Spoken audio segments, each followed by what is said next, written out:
राहुल गांधी यहां पर साफ तौर पर कह रहे हैं कि इस देश में सभी के लिए समान नियम समान कानून हैं। तो फिर एक गौतम अडानी जो प्रधानमंत्री नरेंद्र मोदी के इतने करीबी हैं, उनके लिए लगातार नियम कानूनों की धज्जियां क्यों उड़ाई जा रही हैं? उनसे जुड़े एक विवाद की जांच क्यों नहीं हो रही है? और जब वो जांच की बात कर रहे हैं तो वो संयुक्त संसदीय समिति यानी जेपीसी की बात कर रहे हैं। राहुल गांधी आज जिसे कहते हैं निहायत ही आक्रामक मूड में थे। राहुल गांधी ने कहा कि इस बात की जांच सेबी ने की थी और सेबी के डायरेक्टर थे ये शख्स जो आपके स्क्रीन पर हैं, यूके सिन्हा। अब जबरदस्त इत्तेफाक देखिए दोस्तों, सेबी ने अडानी ग्रुप को क्लीन चिट दे दी थी और उसके बाद यह होता है कि यूके सिन्हा साहब एनडीटीवी में डायरेक्टर बना दिए जाते हैं गौतम अडानी द्वारा। भूल जाइए कि राहुल गांधी क्या कह रहे हैं दोस्तों।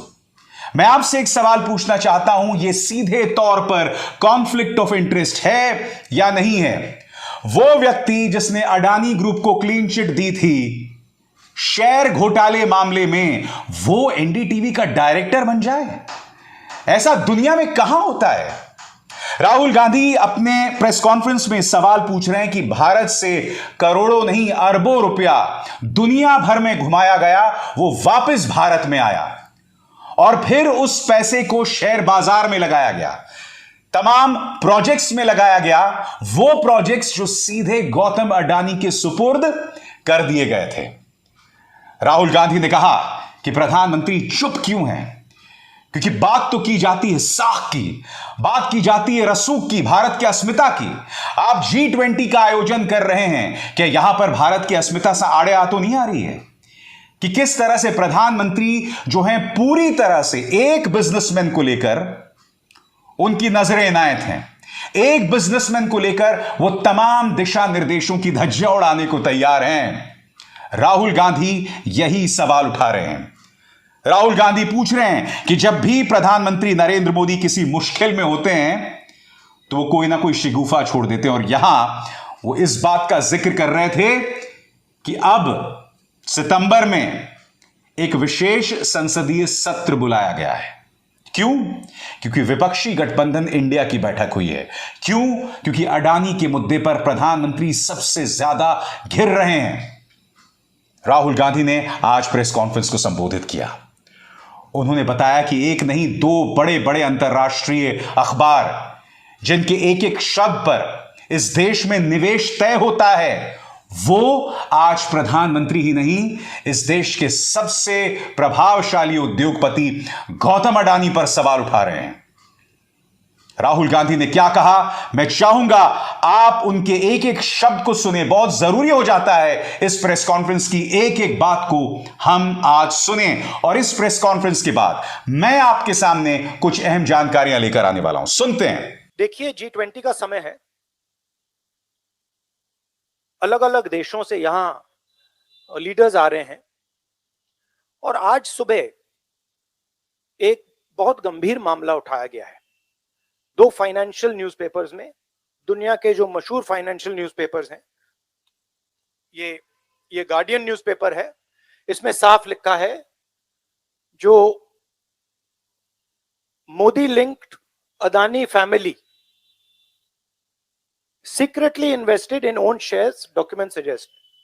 मतलब एक परिवार जो मोदी जी के बहुत करीब है, उसने अपने शेयर में अपना पैसा इन्वेस्ट किया शेयर प्राइस को इन्फ्लेट करने के लिए। दूसरा, यहां फाइनेंशियल टाइम्स अखबार है, इसमें लिखा है hidden investors and a secret paper trail. और ये गार्डियन की अंदर का पेज है, wealthy Indian family with links to Modi invested in own shares. मतलब $1 बिलियन हिंदुस्तान से अदानी जी की कंपनी के नेटवर्क के थ्रू अलग अलग देशों में गया और फिर वापस आया, और उस पैसे से अदानी जी ने जो उनकी शेयर प्राइस थी उसको बढ़ाया, इन्फ्लेट किया, और उस फायदे से हिंदुस्तान का जो इंफ्रास्ट्रक्चर है, जो अदानी जी एयरपोर्ट्स खरीद रहे हैं, पोर्ट्स खरीद रहे हैं, अभी यहां धारावी में शायद उनको बड़ा प्रोजेक्ट मिला है, तो ये सब जो हिंदुस्तान के जो एसेट्स हैं, जो पूंजी हैं, जो अदानी जी खरीद रहे हैं, वो इस पैसे से शेयर प्राइस को इन्फ्लेट करके खरीद रहे हैं। तो ये सवाल इन्होंने उठाया है और उन्होंने कहा है कि उनके पास सबूत है, पेपर ट्रेल है, इंटरनल ईमेल्स हैं, डॉक्यूमेंट्स हैं। तो सबसे पहले सवाल उठता है, ये जो पैसा यूज किया जा रहा है, ये किसका है? ये अदानी जी का है या ये किसी और का है? और अगर किसी और का है तो वो किसका है? ये सबसे पहला सवाल है। दूसरा सवाल है कि इस काम को करने के लिए मास्टरमाइंड विनोद अदानी जी हैं, जो उनके भाई हैं, गौतम अदानी जी के भाई हैं, मगर उनके साथ उनके दो बिजनेस पार्टनर और हैं। एक का नाम नासिर अली शबान अली और दूसरा चैंग चुंग लिंग चाइना का है। तो दूसरा सवाल यह उठता है कि जब अदानी जी हिंदुस्तान का इंफ्रास्ट्रक्चर खरीदे जा रहे हैं, तो ये जो चाइनीज नेशनल है, ये इसमें कैसे इन्वॉल्व है? इसका क्या रोल है? इसने क्या किया? ये साबित होना चाहिए। ये दूसरा सवाल। और ये जो फॉरेन नेशनल्स हैं, ये हिंदुस्तान की शेयर मार्केट को कैसे मैनिपुलेट कर रहे हैं? ये सवाल क्यों नहीं पूछा जा रहा है? नेशनल सिक्योरिटी का मामला है। अदानी जी डिफेंस में काम करते हैं, इंफ्रास्ट्रक्चर में काम करते हैं, एयरपोर्ट्स पोर्ट्स में काम करते हैं। तो ये जो दो फॉरेन नेशनल्स हैं, खासतौर ये जो चाइनीज आदमी है चैंग चुंग लिंग, इसका क्या रोल है? ये दूसरा सवाल। और तीसरा सवाल, जो सेबी का इन्वेस्टिगेशन हुआ था, जिसने क्लीन चिट दी, जिस व्यक्ति ने इन्वेस्टिगेशन किया और जिसने क्लीन चिट दी, आज वो अदानी जी का जो चैनल है एनडीटीवी, उसका डायरेक्टर है। तो मतलब ये एक नेटवर्क है। इसमें आपको इंस्टीट्यूशनल कैप्चर दिख रहा है, सेबी का चेयरमैन क्लीन चिट देता है और उसके एकदम बाद अदानी जी की कंपनी में डायरेक्टर बन जाता है। इंटरनेशनल मामला है, स्टॉक मार्केट को इन्फ्लेट किया जा रहा है और उस इन्फ्लेट करने के बाद उससे हिंदुस्तान के एसेट्स खरीदे जा रहे हैं। तो सवाल ये उठता है, इसके बारे में प्रधानमंत्री कुछ क्यों नहीं कर रहे हैं? शांत क्यों है? यहां पे फॉरेन न्यूज़पेपर ने साफ कहा है, wealthy Indian family with links to Modi. मतलब अखबार कह रहा है कि नरेंद्र मोदी जी का अदानी जी का रिश्ता है। सवाल उठता है, क्या रिश्ता है? और ये जो एजेंसीज हैं, सीबीआई है, ईडी है, ये अदानी जी पर रिसर्च क्यों नहीं कर रही हैं? ये अदानी जी को इंटेरोगेट क्यों नहीं कर रही हैं? ये सवाल उठता है। हिंदुस्तान का रेप्यूटेशन लाइन पे है। G20 हो रहा है, हम कहते हैं कि यहां पे लेवल प्लेइंग फील्ड है, हिंदुस्तान ट्रांसपेरेंट है, यहां पे भ्रष्टाचार नहीं है। और उन सबके सामने जब वो यहां आ रहे हैं, उनके सामने ये उदाहरण है, $1 बिलियन यहां से जा रहा है, स्टॉक प्राइस इन्फ्लेट की जा रही है, इंफ्रास्ट्रक्चर और एसेट्स खरीदे जा रहे हैं। जिसने इन्वेस्टिगेशन किया उसको अदानी जी ने मतलब अपनी कंपनी में नौकरी दे दी। तो ये हिंदुस्तान की इमेज को डैमेज कर रहा है और इसीलिए प्रधानमंत्री को एकदम एक्शन लेना चाहिए और कहना चाहिए कि हां, हम जेपीसी लागू करेंगे, जेपीसी इसको इन्वेस्टिगेट करेगी और फुल स्केल इन्वेस्टिगेशन होगा Adani ji. I mean, what is amazing to me is that the gentleman who has done the investigation, right, he is today an employee of Mr. Adani. What does that tell you about the nature of investigation that the gentleman did? Right. So it is pretty clear that no investigation took place, and the only reason no investigation took place is because the Prime Minister didn't want an investigation to take place. Mr. Adani cannot stop an investigation. The Prime Minister can. With regards to the India alliance, this is a national issue. This is not an issue of any one party. This is a national issue. This is an issue that affects India's reputation, right? Especially because now there is the G20 taking place, and India's reputation and the Prime Minister's reputation is on the line. There are 20 guests coming, and right in front of them, two of the biggest financial dailies in the world have said that the Prime Minister is involved with Mr. Adani. नहीं, issue एक ही है. Issue ये है कि आज हिंदुस्तान में कोई level playing field नहीं है. अदानी जी हैं, वो हिंदुस्तान के कोई भी एसेट को खरीद सकते हैं, चाहे वो धारावी हो, मुंबई एयरपोर्ट हो, सीमेंट कंपनी हो, डिफेंस कंपनी हो. मैंने अपने भाषण में कहा था प्रधानमंत्री फॉरेन टूर पे जाते हैं, अदानी जी उनके साथ जाते थे, उसके एकदम बाद उनको अदानी जी को बड़े बड़े कॉन्ट्रैक्ट्स मिल जाते हैं. तो सवाल लेवल प्लेइंग फील्ड का है. सिर्फ एक व्यक्ति को प्रधानमंत्री इस प्रकार से क्यों प्रोटेक्ट कर रहे हैं, और एक व्यक्ति हिंदुस्तान के सब एसेट खरीद रहा है, और क्लियरली उस व्यक्ति ने कुछ गलत तो किया है. $1 बिलियन यहां से गए हैं, किसका पैसा है? प्रधानमंत्री को पता लगाना चाहिए किसका है, और देश को ये पता चलना चाहिए है किसका पैसा. नहीं, देखिए, हमने ये रेज किया है क्योंकि यहां पे G20 हो रहा है और हिंदुस्तान की रेप्यूटेशन की बात है, ठीक है. और ये बिल्कुल क्लैरिटी से बोला है इन्होंने. ये कह रहे हैं कि इनके पास डॉक्यूमेंट्स हैं, इनके पास ईमेल्स हैं, $1 बिलियन यहां से गया है और वापस आया है, उसके माध्यम से शेयर प्राइस बढ़ाई गई है, और उस शेयर प्राइस के बढ़ाने से हिंदुस्तान के एसेट्स खरीदे गए. तो मैं तो इसको रोज उठा रहा हूं, जब भी चांस मिलता है मैं इसको उठाता हूं, और हम उठाते जाएंगे. Maybe I think it's an indicator of a little panic, same type of panic that happened when I spoke in Parliament House, panic that suddenly made them revoke my parliament membership.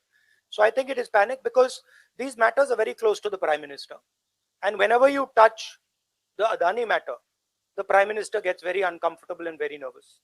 I don't think there's any difference in opinion. We are very clear. A JPC should be called, and this matter needs to be investigated. This is a matter of India's reputation, India's global reputation. It should be investigated. देखिए, मैं दोहरा रहा हूं कि ये हिंदुस्तान के reputation का मामला है, ठीक है. हमारे सामने G20 है, यहाँ पे दुनिया के लीडर्स आ रहे हैं, और यहाँ पे प्रधानमंत्री पे डायरेक्टली सवाल उठाया गया है. And prime minister should come clean. Prime minister should say yes, I announce a JPC, I announce an investigation into Mr. Adani. I announce an investigation into this. क्या नाम है उसका चाइनीज वाले का? Chang Chung Ling. I announce an investigation into this Chang Chung Ling man, and also into this Nasser Ali Shaban Ali man. Right? So this is the duty of the Prime Minister. दोस्तों, आप में से जो लोग इस वक्त इस मामले के बारे में नहीं जानते, मैं आपको बतला दूं कि गार्डियन ने, फाइनेंशियल टाइम्स ने और दो भारतीय पत्रकारों आनंद मगनले और रवि नायर ने एक रिपोर्ट की है. और उस रिपोर्ट में क्या कहा गया है? उस रिपोर्ट में यह कहा गया है कि किस तरह से मॉरिशस फंड के जरिए भारत में करोड़ों रुपए यहां के शेयर बाजार में लगाया गया. जी हां, और उस पैसे के जरिए अडानी समूह के शेयर खरीदे गए. जी हां, खरीदे गए. और उससे गौतम अडानी के शेयर जो हैं वो आर्टिफिशियल अंदाज में बढ़ गए। यहां पर दो लोगों की बात हो रही है दोस्तों। मैं आपके सामने बहुत ही त्वरित अंदाज में वरिष्ठ पत्रकार मिलिंद खांडेकर ने जो बहुत ही आसान भाषा में इस पूरे मामले को रखा है वो मैं आपके सामने पेश करना चाहूंगा। अडानी की रिपोर्ट में क्या है? अडानी को लेकर फाइनेंशियल टाइम्स, गार्डियन और ओसीसीआरपी ने साथ मिलकर रिपोर्ट छापी है। 3 बड़े आरोप हैं। अडानी की 3 कंपनियों में 14% तक शेयर विनोद अडानी के सहयोगियों के पास थे। गौतम अडानी के भाई हैं विनोद। बाजार को पता नहीं था, प्रमोटर 75% से ज्यादा शेयर नहीं रख सकता। यह साबित होने पर कंपनियों को शेयर बाजार से हटाया जा सकता है। इसका अर्थ क्या हुआ दोस्तों? इसका अर्थ यह हुआ कि गौतम अडानी और उनके परिवार के पास 75% से ज्यादा शेयर थे और इन हालत में आपको शेयर बाजार से हटाया जा सकता है। दूसरी बात, विनोद अडानी से जुड़ी कंपनी ने अडानी पावर के लिए सामान महंगे दाम पर खरीदे। यह पैसा बाद में शेयर बाजार में लगाया गया। सेबी को गड़बड़ी की जानकारी 2014 में डीआरआई ने दे दी थी, उसे अनदेखा कर दिया गया। बाद में जांच बंद हो गई और यहां पर यूके सिन्हा का किरदार सामने आता है क्योंकि सेबी का नेतृत्व कर रहे थे यूके सिन्हा और अब यूके सिन्हा जो हैं वो एनडीटीवी के डायरेक्टर हैं, यानी कि वो व्यक्ति जिसने अडानी को क्लीन चिट दे दी थी वो यूके सिन्हा। जी हां, वो यूके सिन्हा जो हैं वो अब एनडीटीवी के डायरेक्टर हैं। इसके बाद दोस्तों, इस कहानी के केंद्र में 3 लोग हैं। गौतम अडानी के भाई विनोद, संयुक्त अरब अमीरात के नासिर अली शबान अहली और ताइवान के चांग चोंगलिंग, जिसे राहुल चीन के बता रहे हैं। नासिर और चांग अडानी ग्रुप से जुड़ी कंपनियों से जुड़े हैं। डीआरआई की जांच में भी इनका नाम आया था। चांगचुंग ने सिंगापुर में जो अपना पता दिया है वो अडानी, विनोद अडानी का भी पता है। इससे पता चलता है दोस्तों कि चांगचुंग लिन और नासिर अली शबन अहली ये सीधे तौर पर विनोद अडानी से जुड़े हुए हैं। विनोद अडानी जो कि गौतम अडानी के बड़े भाई हैं, जिनके बारे में अब तक गौतम अडानी जो है ये कह रहे थे कि हमारा कोई लेना देना नहीं है, हमारा कोई नाता नहीं है विनोद अडानी से, और बाद में इस मुद्दे पर क्लीन चिट हो जाता है। 2017 में अडानी ग्रुप की 3 कंपनियों में नासिर अली और चांगचुंग के शेयर 13 से 14% के आसपास थे। नियम कहता है कि प्रमोटर के पास 75% से ज्यादा शेयर नहीं होना चाहिए।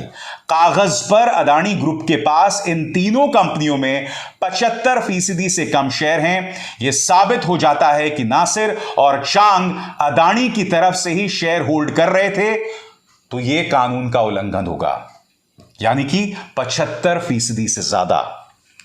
तो यहां पर अडानी कई मामलों में फंस रहे हैं और यही वजह है दोस्तों कि राहुल गांधी इस मुद्दे पर हमलावर हो गए हैं।